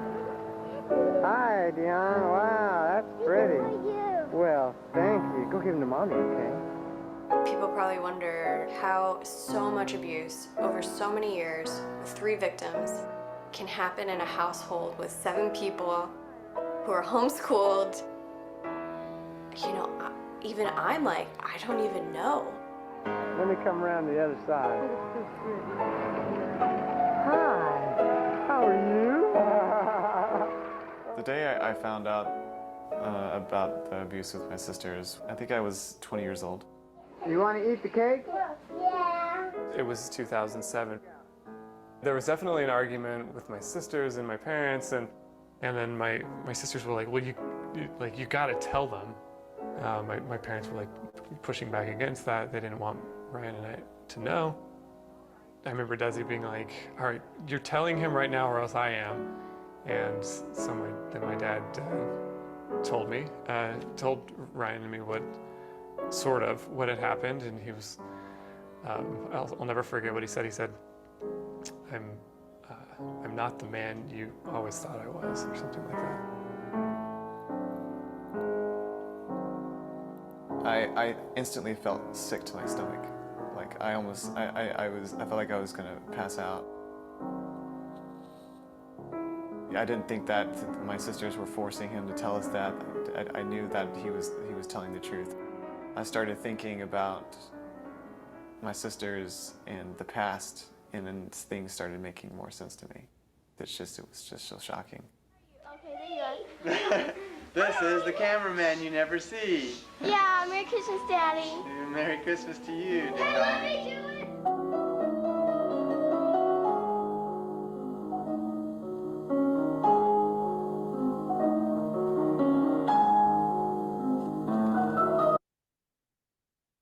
So as you can see, there's a lot of dynamics going on behind the scenes, and I literally knew the childhood crushes of each of my sisters and my brothers. And yet it just goes to show that it was never explicitly said, don't talk about these things, but we knew. We knew. And you have those trusting childhood relationships where you think, this is my parent. There's no way that they would ever do anything to harm me. And so it took a long time to sort of get in a place in my life where I could talk about it. It took me nearly 2 years into my marriage before I finally disclosed that childhood abuse had happened to me to my husband. This was years before I had told my sister, years before I had mentioned it to anybody. And my husband's reaction still to this day it just blows my mind. He said, I suspected, but I just wanted to wait for you to be comfortable enough to share that with me.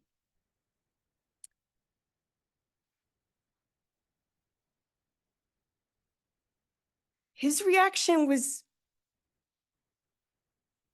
one of the most kind and loving that I've ever experienced. And I knew right then that I was in a place that was safe. I was in a place where I could be comfortable enough to really open up that part of my brain, I think, that I had shoved into a back section or closet somewhere and didn't know if I ever wanted to talk about.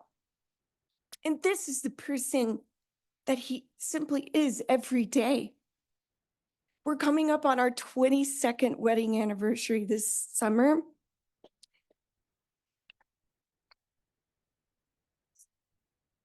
I only have one more year before I've spent more time in life with him than in my home environment. And that, I told him, feels much bigger of an anniversary than a 25-year or a 30-year. Like, this is monumental to me, that almost more than half my life now, I've been able to have this wonderful, safe environment full of love and trust.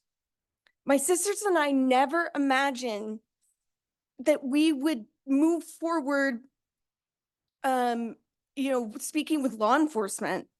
That was never the plan. We thought that we were going to get some of this stuff out in the open, and finally we'd be able to have like a healthy adult relationship with our parents, and that we would really focus on trying to grow individually and repair like strong, healthy relationships as a family. We thought it would be an important opportunity to really start setting some boundaries and working through some of those control issues, and really bring a lot of those secrets out of the shadows and into the light, so that we could ultimately get to a much healthier place as individuals and as a family. Um, and we went to therapy, both as individuals, as married couples, as siblings, and then eventually with my parents joining us. We hoped and we prayed and we dreamed of that day where they would finally hear us and understand the impacts of these things that we had lived through. And we had such hope that we would be able to repair that relationship with them. We had glimpses of wonderful moments again that really kept us hanging on for a brighter future. We thought, we're finally going to get to the place where we had always hoped to be in terms of our relationships. But ultimately, we couldn't have our hopes dashed anymore. And our world flipped upside down every few weeks. It was like, oh, he's finally getting it. They're finally getting it. Oh, no, they're not. And you have that happen enough times and you realize, you know what? I think it's time. I have to focus on myself. I have to focus on my own family, my own marriage. And we can't hold their hand and force them to listen and to understand. For many years, I couldn't even look back at old photos and home videos. It felt disingenuous because I really knew what was happening behind the scenes, right? And too painful to really like look at those images and to know the real life effects. But the director of the documentary, as we were making it, he said, I really feel like it's going to be pivotal to see some of these old home videos of you all. And so I was trying to be the good protective older sister. And I said, all right, I'll look through the old videos. I'll try and find the usable clips and things that he could do. But when it came down to it, the thought was so incredibly overwhelming for me to like dig through all this old footage, that my husband offered to take that responsibility off my shoulders. And I think that was one of the biggest things that he could have done at that point in time for me was, hey, you know what? Let me sift through. I'll give him options and you don't even need to worry about it. And that was a big opportunity for the five of us to feel like you could see a glimpse into our childhood without us having to relive it. So even today, when I look at old photos and videos, even just watching these clips, I still can do it, but only in small doses, because it feels like a shadow of myself and it can be difficult to watch. I feel like I was cheated out of a lot of really great childhood memories, a safe, beautiful childhood, and a future free from trauma. Sometimes I just want to like see my little tiny self and be like, you got this. Like, You can stand up for yourself. You can voice what you're thinking and what you're feeling. So it's been incredibly validating to be able to know that I am still that little girl in some ways. Except now I have an army of people standing alongside me who understand and who feel and who can share that love. Patience is the key to healing and understanding and realizing that the journey just takes time. So I'm one of those people that just likes to like get stuff done. If I'm co-chairing a meeting or a commission, people who've worked with me know I'm like ready to get like down to business, and I'm like not a shoot the breeze kind of person. So to me, this was difficult, right? To find that patience for myself and to realize that there's going to be a lot of good days, but there's going to be a ton of bad days, and that's actually okay. It doesn't mean that you're set back in your healing if these days creep up, or if you wake up after a night full of nightmares. Like, that's okay. It's part of the process. I wanted to show another clip that I feel like really talks. I love that you can hear from me, but also from my siblings, because each of our healing journeys is so different. We may look similar, but we have each handled the aftermath very differently. And we haven't really talked a lot about each of our different processes of working through it. So it was really powerful for me as a sister to see some of their responses in film of how they've personally worked through it and how they've found healing.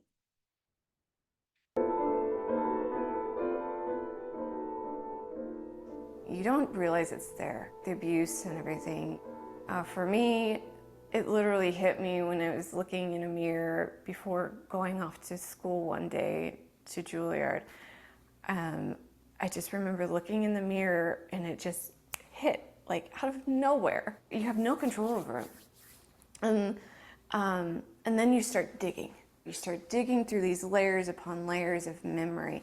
And as you start digging, it starts to become very real what happened to you.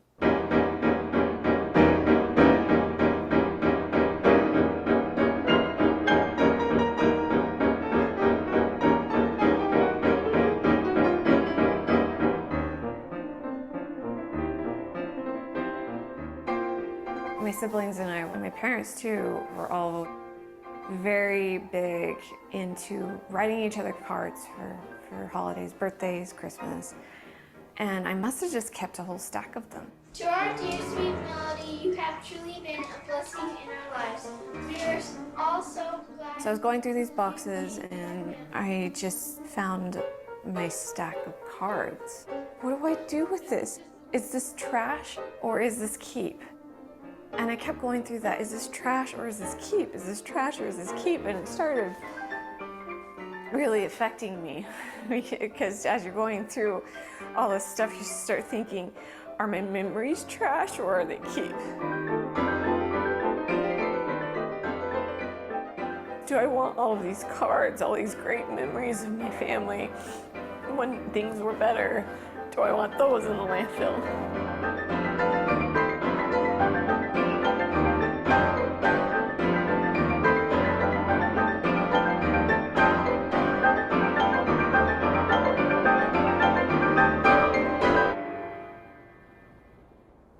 A lot of people ask me, how has been your way of dealing with all this? Funny enough, it was through that video.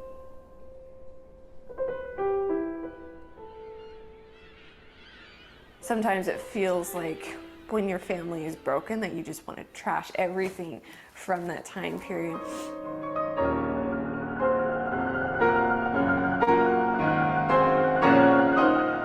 And then that's when you start trying to figure out, is my whole life just like a memory that needs to be trashed?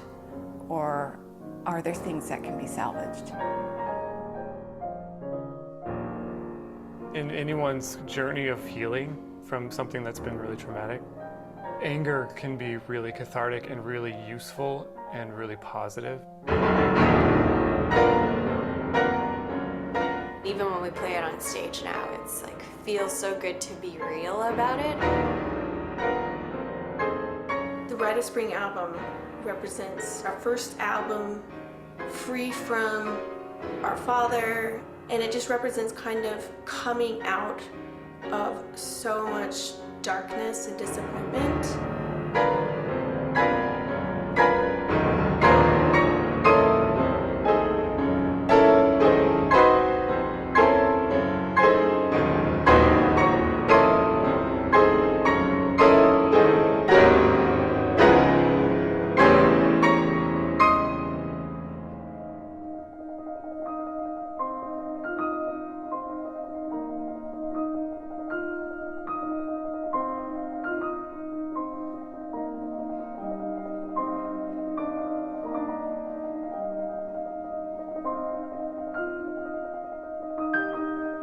Playing the piece after all this came out was such a release to experience together with everybody. It gave us an avenue to kind of show everything.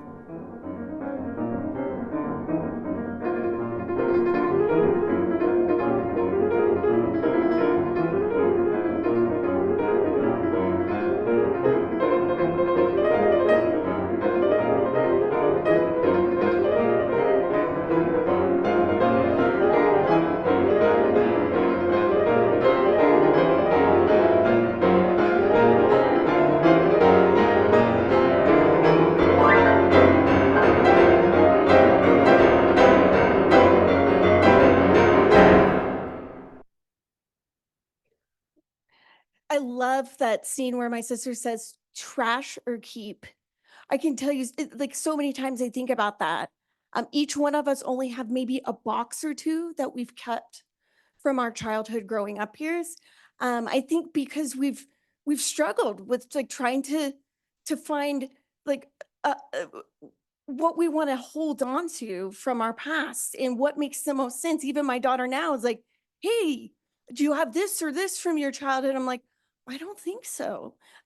We didn't like grow attached to things because to us it was mixed up in a lot of mixed emotions.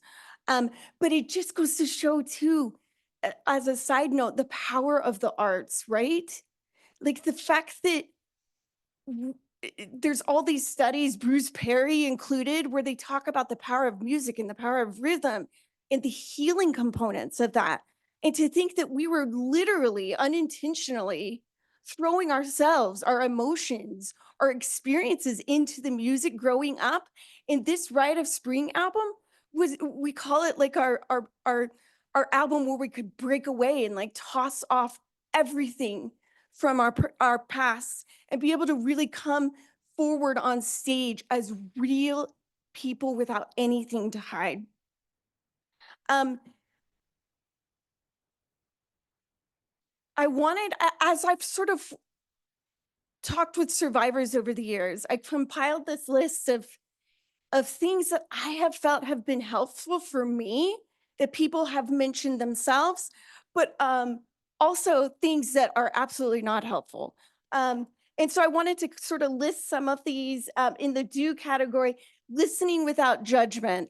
That sounds pretty simple, and you probably practice that in a lot of your everyday work, but making sure that we don't sense any amount of judgment from you, because I know what happens if we do. We're going to run for the hills and feel like we're not going to be accepted for who we are.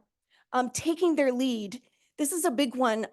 There may be some days where a survivor wants to talk about some of the trauma that they've lived through, wants to share specific aspects of it or where they are currently in their journey. And there's going to be some days where they just don't. My husband knows there's days where I wake up and I'm like, oh man, a night full of nightmares. I just need to like watch girly TV and eat lots of junk food and hope that like I can reset the next day. We need to have people around us who are okay to just sort of like listen and have empathy and be able to help take your direction as to what your friendship or involvement should be from us. Be a friend, ask what you can help us with. Okay, so that seems super simple, But literally, I've had friends over the years be, what can I do? And then offer something. Can I bring you dinner? I had, when we were going through the midst of um, the disclosure happening, the court case, we had media, national media showing up on each of our doorsteps, like ringing the doorbell, trying to get responses. It was really difficult. But I can tell you, I still to this day don't know who dropped by a yummy plate of cookies, who brought us by dinner and left it on the doorstep. Those kinds of things seem like pretty small to you, but they're massive for just helping survivors or those who have experienced difficult things to feel that that they're not alone and that you have a group of people with you, even if you don't know who they are. And then you can see the category of don'ts. These are sometimes very well-meaning, but they can come across to us and put us on the defense. Number 2 up there, tell them it's either, oh, that was so long ago, like move on, or it's time to get over it. I've had people say that, and they intend to be like, it's going to be okay. Like, we'll get through this. But sometimes your word choices, like you have to be really careful how you present that to somebody who's lived through difficult things. Forgiveness, you guys, is a big, difficult topic. I would tread very carefully because sometimes it can feel a little bit judgmental. Forgiveness is something that is going to take a long time. And I only eventually got there for my father and my mother on my own because I realized, you know what? I don't want to give these people any more of myself or my emotions or my life than they've already taken from me. So it was, in a sense, I forgave them so that I could let go of it myself. Not because it was okay, not because I knew that we would have a relationship after that. It was so that I could be free of it. So that's a very important one. And you can't mediate when it's within a family. You can't be like, we just want to love everyone. We had relatives who did that. And to us, it felt like they were always on the side of the individuals who did the hurting. So lessons that I've learned along the way that I think have really helped in fostering resilience. And I know that this is sort of at the crux of what we've discussed today and what you've been talking about. You have to have that non-judgmental and nurturing space. It's not that you have to have candles and like all the spa things. It's really just letting us know that we can come to you no matter what, and that you are going to show kindness and love. We, even as friends, I never expected any of my friends to have the quote unquote appropriate thing to say. I mean, for crying out loud, most of us are not mental health therapists in our regular lives, right? I never expected that, but I can guarantee you, I remember those friends and family members along the way who just were there, told me that they cared, cried, sat with me. Those are the people that we need because we have most often trust issues, and you just showing up and being there consistently really does speak volumes. Respecting boundaries. Oh, encouraging them to get out and help others. This is like seriously one of the last things that as a survivor or somebody who's experienced trauma that you want to think about and do, because you're like, it's so engulfed in like trying to figure out your own life. But it really does help if you can have those opportunities to be around other people, to help others, even in small ways. It really does sort of add some really positive perspective when you're going through difficult points in your life. Okay, so I know, I'm guessing we've talked a lot about ACEs, right? Yeah, everyone's good? Okay, I was petrified to take the ACE test because I thought, oh no, it's gonna like tell me, it's gonna label me, it's gonna tell me that there's no hope. So I avoided it for years. And I finally was like, okay, I got to rip the Band-Aid off. I got to do this. And it was interesting. After I got the results, I was like, okay. Somehow I felt less alone because there's other people out there who have lived through difficult things.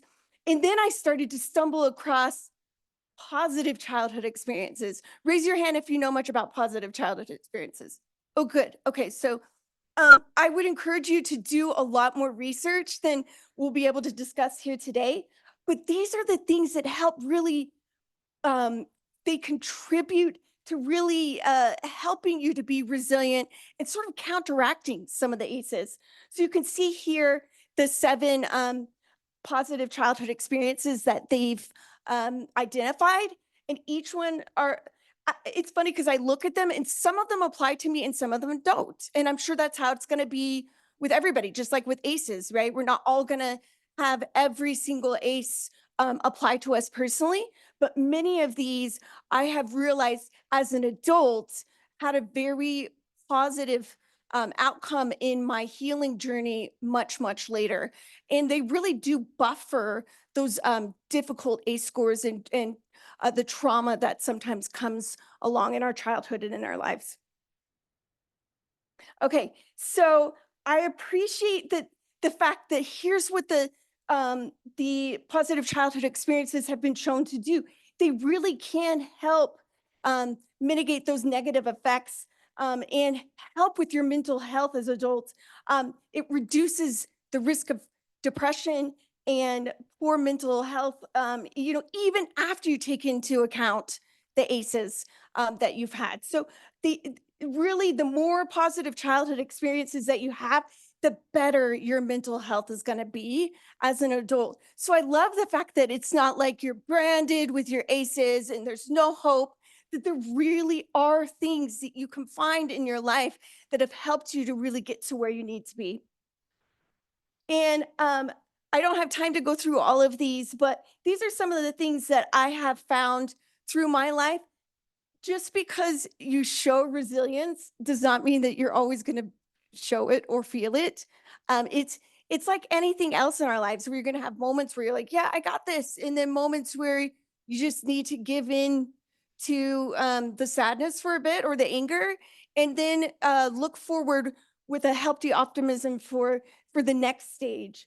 It's these are things that are super important to remember. That it's like resilience doesn't mean that you're avoiding those feelings and those emotions.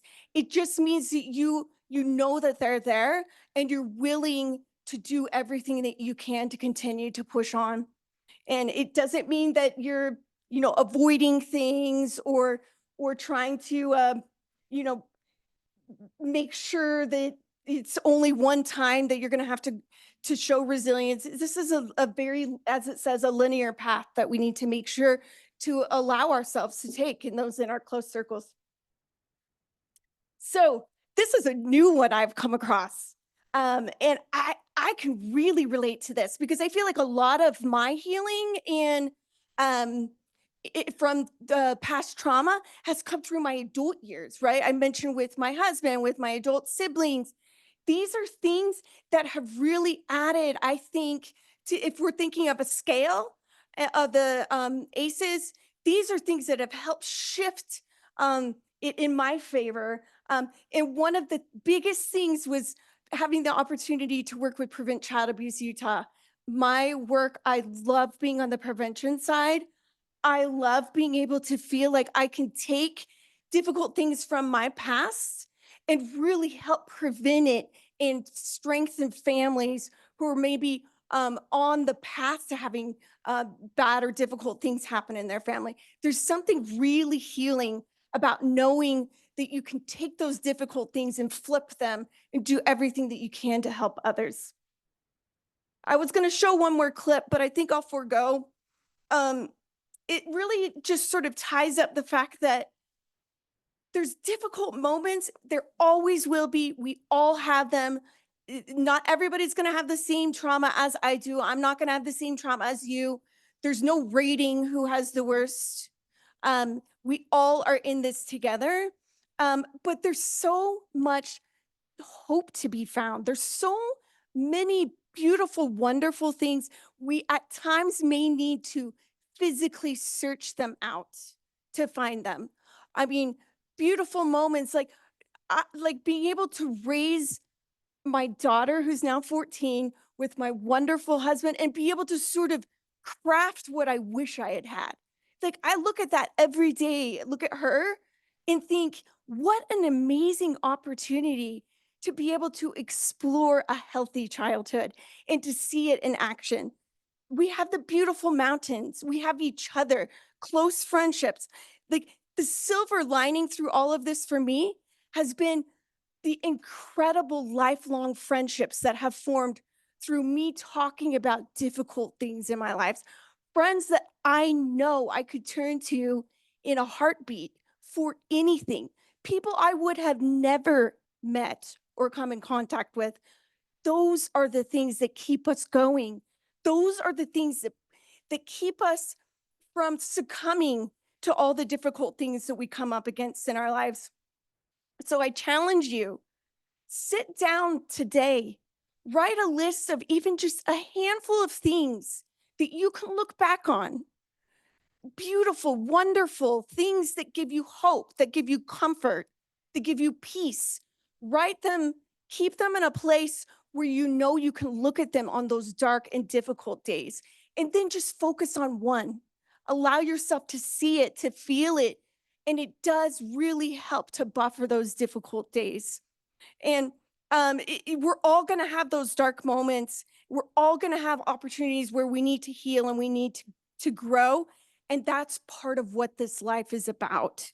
Some days it's difficult to see the hope and the beauty, but I challenge you to do all that you can to find it and to hold strong unto it, because that's the good stuff. That's the stuff that we're here to experience and to share with each other. And thank you so much for being here, for listening, for being like, I get so much from your reactions and your facial expressions. And I really do feel that there's a sense of community in this room.